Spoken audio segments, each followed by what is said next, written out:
Lula, do PT, começou a agenda com um encontro com evangélicos aqui em São Paulo. E foi exatamente lá que ele lançou a Carta para os Evangélicos. O documento era esperado por aliados do petista desde o início desse mês. Direto aqui da capital paulista, Lula foi a Porto Alegre para uma caminhada com apoiadores. Quem tem todas as informações do dia do ex-presidente é a nossa repórter Tainá Falcão. Converso com ela ao vivo. Tainá, boa noite. Oi, Márcio, tudo bem? Boa noite para você e para todos. Vamos começar, então, da caminhada, que terminou agora há pouco. Ele fez essa caminhada rápida de 1 quilômetro aqui no centro de Porto Alegre, finalizou na Praça da Matriz, onde fica também o Palácio do Governo e outros órgãos do poder do Rio Grande do Sul. Antes, o ex-presidente abriu uma conversa com os jornalistas, como costuma fazer, fez menções a casos recentes de racismo, condenou os ataques ao cantor Seu Jorge aqui em Porto Alegre, também falou sobre um caso recente de um humorista em São Paulo. E também, quando falava conosco, Márcio, o que chama a atenção é que ele ali deu um voto indireto, ou uma declaração de voto indireta no candidato do PSDB ao governo do Rio Grande do Sul, Eduardo Leite, que, lembrando, decidiu manter a neutralidade na disputa presidencial. Por que eu digo isso? Porque ele não menciona Leite, mas diz que o Rio Grande do Sul não pode fazer de Onyx Lorenzoni o candidato do presidente Jair Bolsonaro, governador do estado. Aliás, ele mencionou isso 2 vezes, também aqui no final da caminhada novamente fez essa declaração. Mais cedo, como você já lembrou, Márcio, e muito a gente já tratou aqui na CNN, ele finalmente assinou e fez a leitura, o encaminhamento da tal carta aos evangélicos, depois de muita pressão da campanha e dos seus aliados, decidiu fazer esse gesto. O que chama a atenção no documento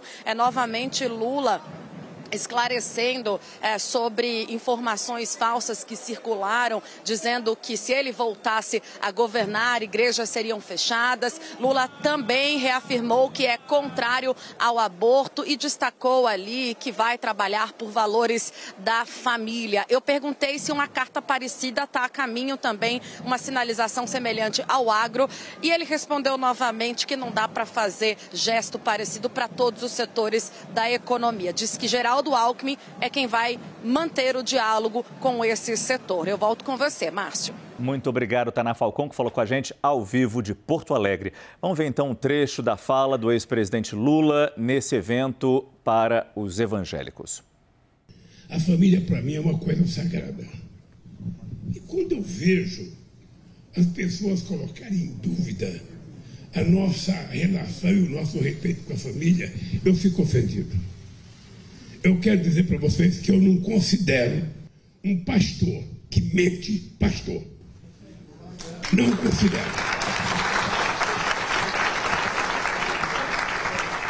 Porque não é possível. É possível alguém viver de contar mentiras? Não é possível alguém não respeitar uma criança que vai com a mãe na igreja e a pessoa ficar mentindo. Mentindo a respeito de outras pessoas. Felipe, demorou, mas ele finalmente lançou a tal da Carta aos Evangélicos. Qual o efeito prático dela? Pois é, mas comentei aqui outro dia que ele lançaria essa carta se ele sentisse que realmente tem necessidade, que a disputa está acirrada. E a disputa está acirrada, existe uma apreensão na campanha do PT, ele achou que vale a pena tentar ali evitar maior crescimento do Jair Bolsonaro nesse segmento. Ele manda um recado ali de que há pastores que mentem, quer dizer, é um alerta para que os evangélicos fiquem ligados nessa exploração da fé alheia feita pela candidatura do Jair Bolsonaro. Ele procura fixar algumas posições que ele não enfatizou ao longo dos últimos anos. O Lula nunca defendeu de uma maneira mais radical certas posições que existem dentro da militância de esquerda. Ele não queria causar ruídos, não era conveniente para ele naquele momento, só que isso abriu um flanco para o Jair Bolsonaro conquistar todo esse segmento do eleitorado com as bandeiras contrárias e que são até majoritárias, algumas, na população brasileira como um todo. Então, ele fixou ali a ideia de que não vai mexer na legislação das drogas, que é contra o aborto, chegou a ser confrontado no podcast, mas chegou contra pessoalmente, mas como política pública. Aí ele falou, mas isso é o Congresso Nacional, etc. Ele também deixou ali uma margem para não desagradar tanto o campo da esquerda, e ele tem a maior parte ali do eleitorado católico. Há um discurso dentro do próprio petismo, da Benedita, por exemplo, de que o PT não deveria fazer isso, de que o PT deveria focar na classe C e falar sobre comida, sobre emprego, sobre renda, em vez de segmentar demais o eleitorado e partir para esse universo religioso.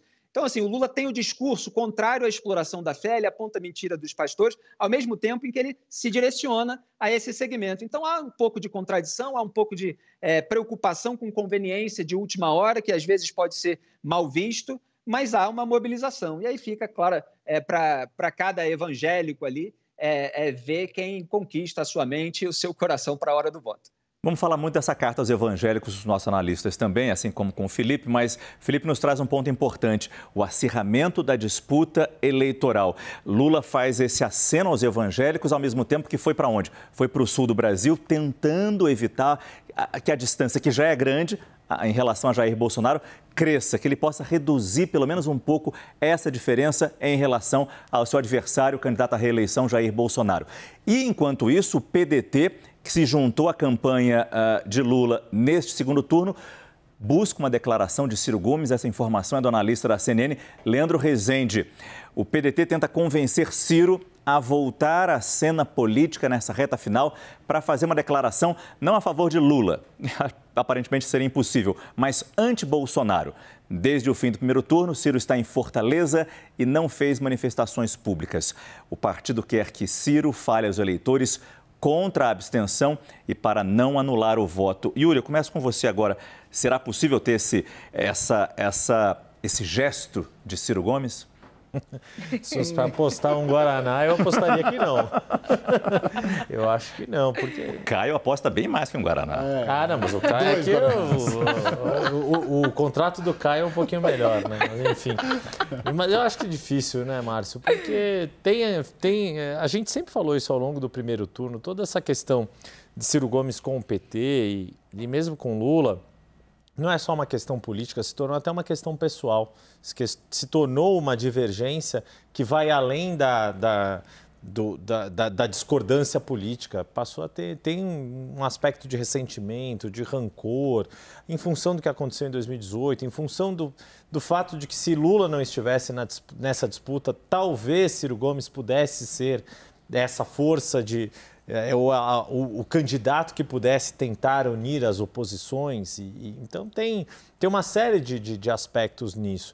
E mesmo da parte do PDT, a gente vê, claro, Carlos Lupe, que foi ministro de Lula, tem toda uma relação com o PT e diretamente com o Lula, tem participado de algumas conversas, estava naquela reunião, aquela teleconferência ontem com os comunicadores, mas mesmo da parte dos pedetistas, e conversei com alguns hoje, mesmo aqueles que falam, eu vou votar no Lula, mas eu estou aqui na minha, quieto, vou tocar minha vida, já estou pensando nos prefeitos que me apoiaram para ver quem que está com Lula, quem está com Bolsonaro, porque no fundo, acabou ficando muito uma história da parte do PDT, até do partido, de pensar o que vai ser do partido. O partido perdeu o seu principal estado, que era o Ceará, né? O governo era do Camilo Santana, do PT, mas era onde os pedetistas em torno dos irmãos Ciro e Cid Gomes tinham mais espaço político. Não tem nenhum outro estado com força. A bancada de deputados se reduziu. Então, quer dizer, tem um aspecto aí do próprio PDT precisar cuidar da vida. E aí, por isso que começa a surgir algumas ideias de conversarem, por exemplo, com o PSB. E isso vai depender muito, claro, se o PSB vai ter o vice-presidente do próximo mandato ou não. E aí, por isso que eu acho que não dá para a gente esperar muito nem de Ciro Gomes e nem do próprio PDT, que acabou saindo mais fraco dessa eleição. Eu não sei se você quer continuar no assunto Ciro Gomes ou se a gente pode voltar para a carta, já que você acompanhou tão de perto as discussões sobre publica ou não, lança ou não essa carta aos evangélicos. Vendo o teor dela hoje, era o que se esperava? Foi além? Bom, vamos lá. A carta em si, ela é bem escrita, bem redigida, cita trechos bíblicos, faz todos os acenos possíveis, não vamos fechar templo, né? Ela tem um conteúdo ali, né? Forte e claro. Isso é uma coisa. Outra questão se ela é suficiente para avançar nesse público. E o timing, né? Creio que não. Essa é outra coisa. Então, ele avança no público evangélico, no máximo tenta conter danos. O timing demorou demais, mostra hesitação. E a carta ela vem acompanhada de uma declaração ali. Essa declaração do pastor, ela se coloca sob suspeição pastores evangélicos, de alguma maneira. Então, acho que o pacote todo, eu, por princípio, não só porque é do Lula, mas acenos a setores de papel passado, eu acho excelente, porque está lá registrado.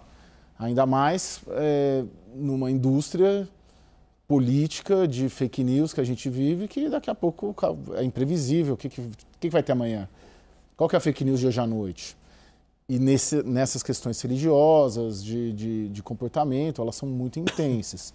Então, sob esse aspecto, sim, é positivo. Agora, ganho político eleitoral, eu já vejo mais dificuldades de avanço. Márcio, queria falar um bocadinho desse assunto. Claro. Um bocadinho, né? Igual a gente fala lá em Minas. Liga o relógio.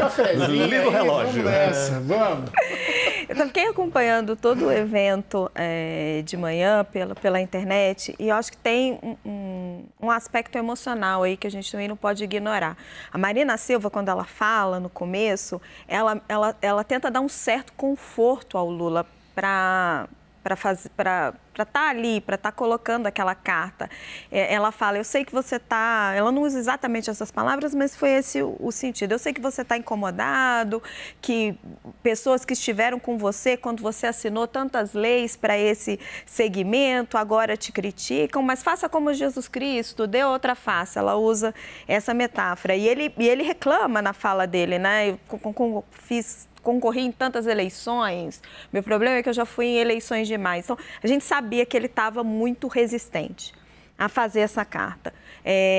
Depois fui apurar por que ele tinha mudado de ideia. Me disseram que o que o convenceu Lula, além, claro, do acirramento muito forte da disputa, é dar um conforto para os líderes religiosos das igrejas evangélicas que apoiam o PT, e vários deles falaram ali no evento, que estão sendo muito atacados dentro das suas próprias igrejas, questionados de por que você está apoiando o Lula, por que você está apoiando o PT. Então, dar para eles um certo conforto. Não, você está falando que meu candidato vai fechar a igreja? Está aqui, ele está dizendo que não vai fechar a igreja. Eles tocam ali no tema da família, no tema das drogas, que também é um tema importante. Então, nesse sentido, eu tenho uma percepção de que o PT não tem expectativa de ganhar voto. Ele sabe que é muito difícil. E também fui conversar com especialistas dessa temática religiosa e existe uma dissociação muito grande do segmento com o PT. Se você for pensar pela lógica dos evangélicos, tem 4 anos que eles dialogam e têm seus interesses defendidos pelo presidente da República. Não faz sentido mudar de ideia. Mas o que convenceu o Lula e o que fez ele mudar de ideia, além, claro, do imediatismo aí do pleito e da disputa cada vez mais acirrada, a gente vê que a vantagem está se estreitando, a vantagem que ele tem, é dar conforto para essas pessoas que estão defendendo ele em ambiente, acho que dá para falar em ambiente hostil. Sim, e dá argumento, né? No fundo, é quase que uma proteção para não ser assediado justamente dessa tua descrição, né? Se o cara é um líder ali da igreja dele e está com o Lula, tem toda uma pressão. Ou se é um fiel da igreja, tem a pressão do próprio pastor, né? Da própria liderança religiosa. Acho que é mais para não perder os poucos eleitores que estão com eles. E proteger esse eleitor que é minoritário. É uma estratégia de defesa, de proteção. Agora, dava para sentir quanto ele estava incomodado durante o evento. Talvez e por de essa fazer aquele sensação gesto, aquele movimento. De traição mesmo, porque é isso, né? Ter atendido a argumentação que a gente ouve muito no PT de que Muitos das lideranças evangélicas que estão hoje com Bolsonaro estiveram com Lula e foram atendidos concretamente com uma série de pleitos. Só que é isso, faz 4 anos que todos esses líderes estão sendo concretamente atendidos, materialmente atendidos. Vejam a distância dos governos Lula. Mas o crack, né, o racha... Não é de 4 anos para cá. Não. O racha é de 10 anos para cá. Sim, mínimo, né? Isso aconteceu prioritariamente no governo Dilma Rousseff. Isso é um fato, isso é claríssimo. Talvez um episódio marcante, simbólico, não o estopim, mas um que simboliza, um ícone disso, foi a história do deputado Marco Feliciano na Comissão de Direitos Humanos da Câmara, que foi um salseiro, você estava lá, você acompanhou de perto, enfim. Então, ali é um momento crucial para entender que algo tinha se quebrado, porque vale lembrar, né? Na eleição de 2006, candidatura à reeleição de Lula e José Alencar. Lula foi eleito em 2002, Lula no PT, José Alencar no PL de Valdemar Costa Neto, partido atual de Jair Bolsonaro. Em 2006, você se lembra em qual partido José Alencar estava afiliado? PRB, que é o atual Republicanos. Eu lembrei do PRB. Lembra do PRB, muito bem. Nem existe mais o PRB. Ele virou republicano. Olha só. Euripides. Euripides. Mas obrigado pelo teste de memória, eu preciso disso.